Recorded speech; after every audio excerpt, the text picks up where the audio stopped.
Keajaiban pes masak kicap dari Malaysia. Awak hantar apa dari Malaysia yang hebat sangat nih? Tak sedap ke? Benda nih populer sangat tahu di Malaysia. Sila langgan saluran ini ya. Hai semua, saya Adele, seorang wanita Perancis. Beberapa bulan yang lalu, saya, suami saya Harit yang merupakan orang Malaysia, dan anak lelaki kami yang berusia 5 tahun, Adam, tinggal di sebuah pangsapuri di Paris. Namun, disebabkan urusan kerja suami saya, kami kini telah berpindah dan menetap di Malaysia. Keputusan untuk berpindah ke Malaysia ini dibuat secara tiba-tiba. Dan pada mulanya, saya berasa sangat keliru. Saya dah balik. Hari ini ada satu berita penting nak diumumkan. Apa dia? Berita baik ke? Ya, berita baik. Saya dah sah akan dipindahkan semula ke ibu pejabat di Malaysia untuk bekerja. Kalau prestasi saya cemerlang di ibu pejabat, saya boleh dinaikkan pangkat menjadi pengurus untuk cawangan Perancis. Ini peluang keemasan untuk saya. Bagusnya. Tahniah. Tapi, berapa lama awak akan ke Malaysia? Mungkin dalam 3 hingga 4 tahun. Hah? 3 tahun? Bukan 3 hari? Ini bukan perjalanan kerja biasa ke? Bukan. Ini bukan sekadar lawatan kerja, tapi kita sekeluarga akan berpindah dan tinggal sementara di Malaysia. Tunggu sekejap. Jangan cakap macam tu dengan tenang. Awak kata ini berita baik, tiba-tiba beritahu nak pindah ke Malaysia. Kalau saya boleh terima pun, Adam terpaksa berpisah dengan kawan-kawan tadikanya. Macam tu, dia kena terus masuk sekolah rendah di Malaysia nanti. Dia tengah teruja tunggu lawatan sambil belajar tadika dia tahun depan, tahu tak? Lawatan tu kan bulan Mei tahun depan.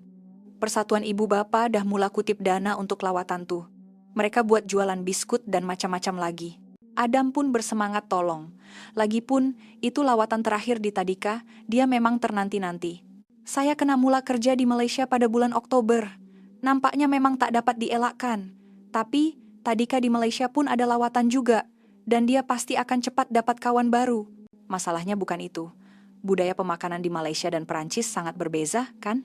Makanan ruji mereka nasi, mereka juga makan durian, petai, benda yang saya tak pernah dengar pun. Saya risau dalam persekitaran macam tu, ada tak makanan yang Adam boleh makan? Jangan risau. Malaysia tu syurga makanan. Mula-mula mungkin tak biasa, tapi nanti mesti akan serasi. Betul kah? Adam tuh, masakan Perancis pun dia tak berapa makan. Dia tak suka sayur, daging pun tak suka. Baru-baru nih, Cikgu tadika dia ada hubungi saya. Katanya, Adam seorang yang sangat aktif dan pandai bergaul, tapi yang merisaukan ialah dia tak berapa makan waktu tengah hari. Ikan goreng nampaknya tak kena dengan selera dia, salad dan sup sayur pun sama. Tabiat memilih makan Adam nampaknya lebih ketara berbanding kanak-kanak lain. Cikgu minta saya ajar dia di rumah untuk makan sayur dan ikan. Adam kan masih budak-budak. Masa saya kecil dulu pun, ada satu masa saya tak suka sayur dan ikan. Tapi lama-lama, saya boleh makan. Adam pun mesti akan oke nanti. Lagipun, bila kita pindah ke Malaysia, persekitaran berubah, mungkin tabiat memilih makan dia pun akan berubah. Betul ke? Saya tak rasa macam tuh. Walau bagaimanapun kasihan pula kalau biarkan Harith pergi ke Malaysia seorang diri. Lagipun Adam sangat sayangkan ayahnya. Akhirnya, saya terpaksa membuat keputusan untuk ikut dan tinggal di Malaysia. Ibu pejabat tuh dekat dengan rumah mak saya. Kita boleh tinggal di rumah sebelah rumah mak. Nanti mak boleh tolong jaga Adam. Sejak ayah meninggal, mak selalu cakap dia sunyi. Jadi, jangan risau. Akhirnya, saya termakan dengan pujukan Harith yang optimis itu. Setelah memulakan kehidupan di Malaysia, perkara pertama yang saya utamakan adalah pemakanan Adam. Satu-satunya makanan yang Adam suka ialah quiche Lorraine. Jadi, di Malaysia pun, saya coba buatkan hidangan itu. Adam, Mama dah buat quiche macam yang biasa kita makan. Jom rasa. Wah, wanginya. Dekat Malaysia pun ada. Ada apa? Bacon dan keju dari Lorraine tuh. Ah, nenek yang hantarkan dari Perancis ke? Bukan. Kita akan tinggal di Malaysia mulai sekarang. Tak boleh harapkan nenek hantar bahan dari sana selalu. Jadi, Mama dah cari bahan gantian di pasar raya. Oh, macam tuh. Terima kasih Mama. Selamat menjamu selera. Ini bukan quiche Lorraine yang saya suka. Hah? Apa maksud awak? Apa yang berbeza? Mama buat guna cara yang sama macam di Perancis. Biar saya rasa. Memang betul, rasanya tak sama macam quiche yang dibuat di Perancis. Mungkin mentega untuk pastry itu lain? Atau tepung gandum? Ah, saya pun tak pandai guna ketuhar di Malaysia nih. Tapi perbezaan paling besar ialah bacon dan keju. Ini bukan bacon cube yang kita guna di Prancis. Rasanya lebih kepada sausage atau daging sale manis ala Malaysia. Keju ni pula yang untuk pizza. Tapi, sedap juga macam nih. Jomlah makan. Tak nak, saya nak quiche yang guna bacon dan keju yang nenek hantar. Maka, percobaan membuat quiche Lorraine diisytiharkan gagal. Kehidupan di Malaysia ada satu lagi cabaran. Persiapan untuk Adam masuk tadika. Walaupun Ibu Harith, yang saya panggil Makcik Aisyah dan fasih berbahasa Perancis, berkata akan membantu, saya tetap rasa lega. Namun, apabila persiapan bermula, saya dapati semuanya sangat asing bagi saya. Tadika di Malaysia memerlukan banyak persiapan. Baju uniform, baju sukan, tilam tidur kecil, dan juga bekas makanan serta botol air sendiri. Bekas makanan sendiri? Tilam tidur? Lagipun krayon dan buku lukisan bukan ke Tadika yang sediakan? Di Malaysia, semua tuh kena sediakan sendiri sebagai barangan pribadi. Dan semua barang yang anak bawa kena lekat dengan stiker nama. Semua barang kena lekat nama, sampai ke setiap batang krayon. Kerja nih. Tak masuk akal banyaknya. Di Perancis macam mana? Di Perancis, yang perlu disediakan untuk Tadika hanyalah beg galas dan patung mainan untuk tenangkan anak. Oh, senangnya. Kalau macam tuh, makan tengah hari di Perancis macam mana? Mereka makan makanan yang disediakan oleh pihak Tadika. Macam tuh rupanya, Tadika yang Adam akan masuk nih, nampaknya kena bawa bekal setiap hari. Hah? Betul ke? Kalau macam tuh, terpaksalah. Kena bangun awal sikit pagi-pagi dan sediakan bekal. Masa lawatan sambil belajar di Perancis dulu, saya ada juga buat bekal. Macam sandwich mentega kacang dan buah-buahan. Sandwich dan buah, itu tak sama dengan bekal di Malaysia. Bekal untuk budak-budak di Malaysia lebih kurang macam nih. Hah? Apa nih? Bekal nasi ayam goreng berhias macam nih? Kena buat nih setiap pagi ke? Macam mana nih? Saya rasa saya tak mampu buat, atau lebih tepat lagi, memang takkan mampu. Tak apa. Dah biasa nanti jadi senang je. Saya akan ajar awak, jangan risau. Pada hari itu, berita tentang Tadika yang tidak menyediakan makan tengah hari dan memerlukan bekal, ditambah pula dengan kerja melekat stiker nama pada semua barang, membuatkan fisikal dan mental saya sangat letih. Pada ketika itu, Makcik Aisyah dengan lembut mengambil berat tentang saya. Mesti penat hari ini kan, dah petang nih, biar Mak yang masak makan malam. Kita makan di sini saja ya. Betul ke Makcik? Terima kasih banyak-banyak. Adam pula sedang asyik menonton kartun dan tidak mahu berganjak dari televisyen. Nak masak apa ya? Dalam peti ais ada daging cincang dan sayur-sayuran akar. Apa kata kita buat daging masak kicap yang penuh dengan sayur? Kalau dengan kuah kicap tuh Adam mesti boleh makan. Daging masak kicap air tangan Mak ni istimewa tahu. Hah? Daging masak kicap penuh sayur? Untuk Adam yang benci sayur, memang mustahil. Silap-silap dia kata tak sedap pula. Keadaan nampak tak baik nih. Kena fikir cara lain. Makcik nak mula masak sekarang ke? Mesti Makcik pun penat. Pesan pizza pun oke juga. Masak kicap nih sekejap je. Tak renyah pun. Tapi, kan kena tumis bawang, reneh daging, reneh sayur. Mesti kena mula dari awal kan? Kalau ada stok sup buatan sendiri tak apalah.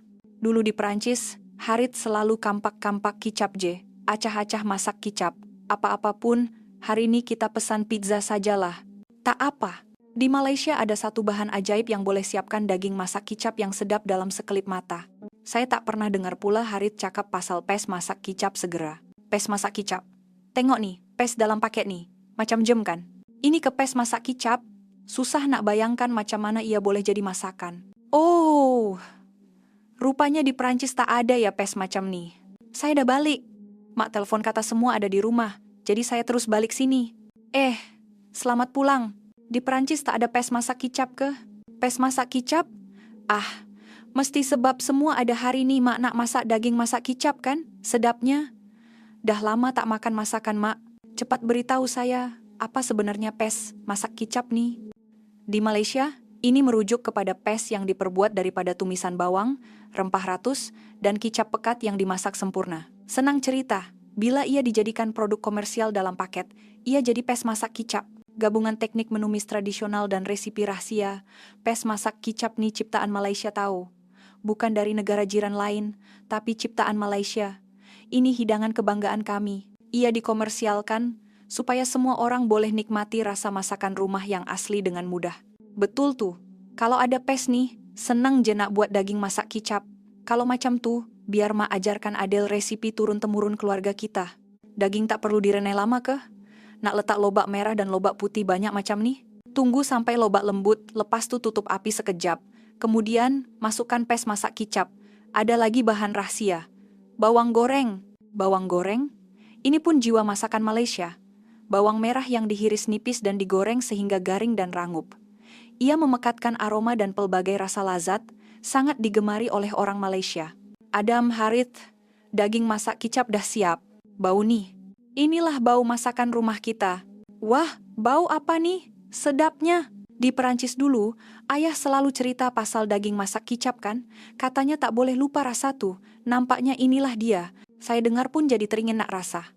Selamat menjamu selera. Nyam-nyam. Macam mana, sedap tak? Macam mana? Sedap. Sangat-sangat sedap. Tapi dalam nih ada banyak lobak merah dengan lobak putih. Saya tahu. Ini lobak putih, ini lobak merah kan? Tapi bila dah meresap kuah kicap nih, semuanya jadi sedap. Kenapa ya? Nyam. Wah, memang sedap betul. Rupanya macam nih. Sebab nama dia daging masak kicap, saya ingatkan akan masin. Tapi tak, ada rasa manis sikit. Dan tekstur kuah pekat nih pun sedap. Sebab kuah pekat nih menyaluti sayur-sayuran, Adam boleh makan tanpa rasa ragu-ragu. Macam mana? Rasa sedap yang buat ketagih kan? Bukan setakat ketagih. Nampaknya Adam dan Adele pun dah jadi tawanan daging masak kicap, Mak. Sama macam saya. Adam makan laju betul. Nasi pun sedap. Nak tambah. Hah? Adam nak tambah nasi? Ini kali pertama berlaku kan? Daging masak kicap Mak Cik Aisyah telah mencipta satu keajaiban. Keajaiban tuh keterlaluan sangat.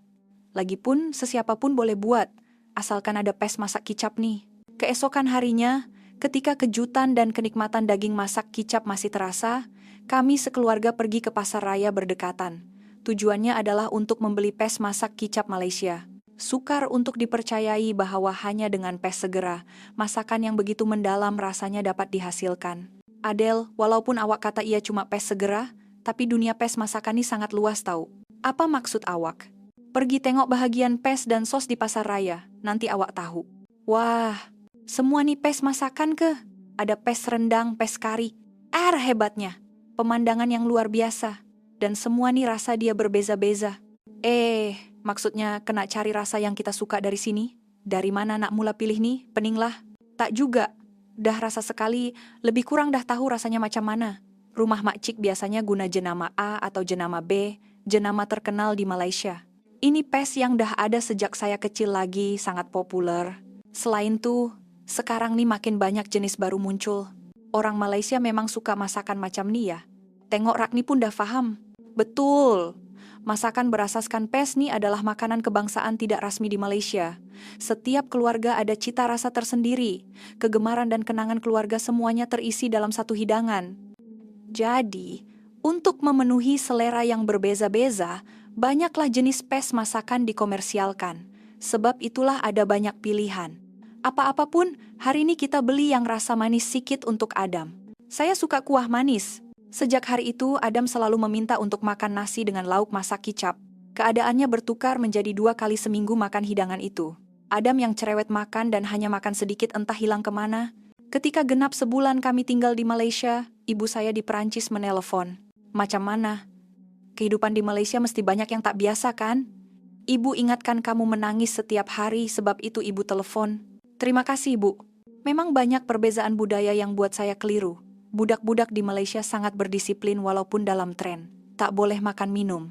Adam nak minum air dalam tren pun buat saya jadi cemas. Lepas tu kedai serbaneka ada di mana-mana dan sangat selesai. Bila berjalan dengan Adam, boleh masuk tumpang sejukkan badan dalam penghawa dingin, rasa selamat. Tadika di Malaysia juga ada buku komunikasi. Cikgu akan tulis dengan terperinci tentang keadaan anak-anak. Dulu Adam pernah kumpulkan kawan-kawan dia dan ajar mereka bahasa Perancis. Kamu di sana macam mana? Wah, dengar macam sangat selesa dan gembira. Ibu di sini macam biasa aja.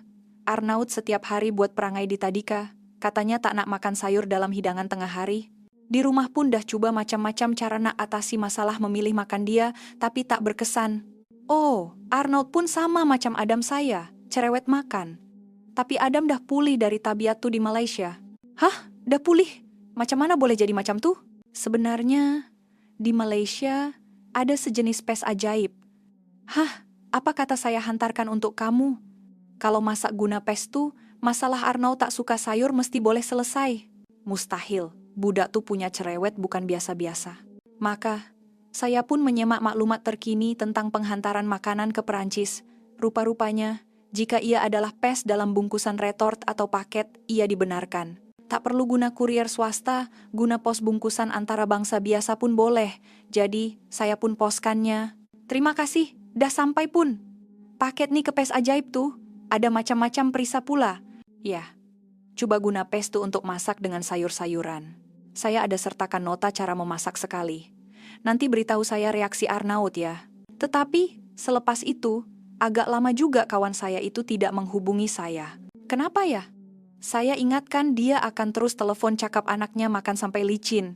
Adakah nota masakan saya susah difahami?